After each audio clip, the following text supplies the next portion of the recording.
have a Goo Origin Story, aka how you started streaming? How I started streaming. So I started streaming 3 months ago, a little bit more than 3 months now. And I streamed when I was younger, because every kid's dream, we make jokes that I'm old, but, I was still in the time of YouTube, when you see that, you're like, man, I want to be a YouTuber and do all that type of shit. So, like, I'll give you the long origin story, So, the first, I would say, the first YouTuber I watched was this guy named Frequency.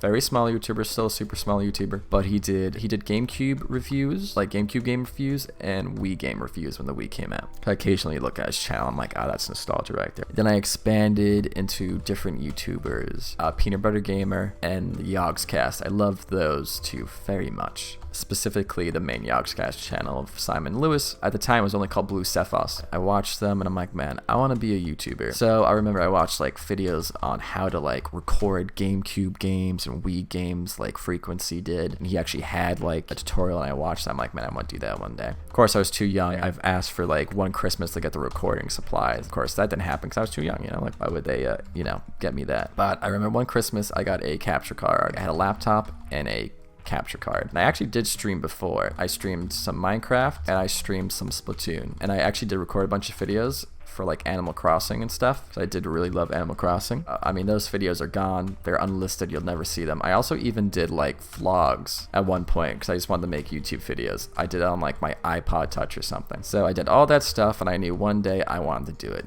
make YouTube videos. But now years later, I run into the streamer Etika.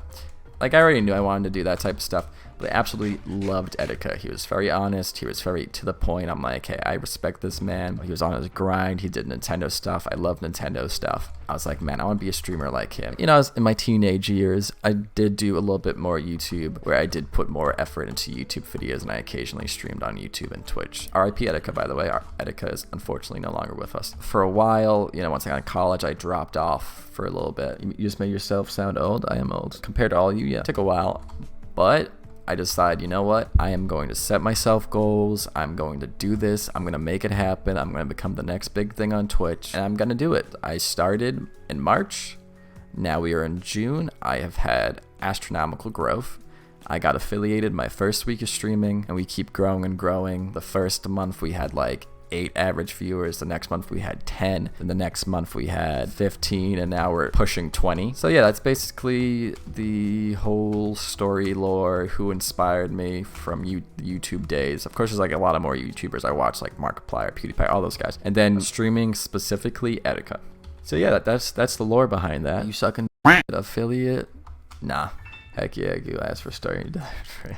Heck yeah, Goo. I asked for a story and you delivered FR. Hell yeah. Hey, I try to tell a good story.